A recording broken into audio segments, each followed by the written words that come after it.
There are a number of techniques to fish for bluefin tuna, which is the species that most sports fishing enthusiasts are targeting at the moment. One of the techniques is called popping, whereby braided lines are used along with lures. It's not so much the lure, but rather the braided line that can cause damage when it's very tight. Having said that, it's very difficult to pinpoint an injury to a specific cause unless there are sort of clear-cut pointers. Based on the information that we've received so far and the work that the department is carrying out, there's a very high probability that some of the injuries that we've seen have been caused by braided lines. And aside from popping, what else could cause injuries to dolphins? Dolphins are prevalent, 3 different species that are prevalent in the bay. They migrate across a vast area. Some of them might be feeding, for example, in the morning off waters in Morocco, and then in the afternoon they'll be in Spanish waters, and then you'll find them in British Gibraltar territorial waters. So the causes can be anything from shipping to a fishing net, for example. There are a lot of causes, hence the reason why it's sometimes difficult to pinpoint the exact cause of the damage.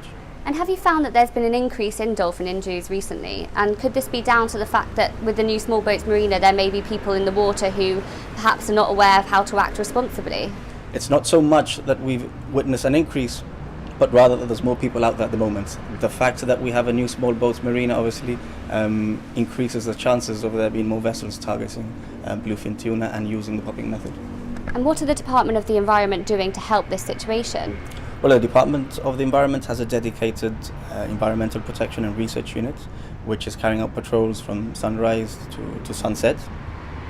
The whole team has been apprised on the cetacean protocol, and they are fully versed on what can be done and what cannot be done.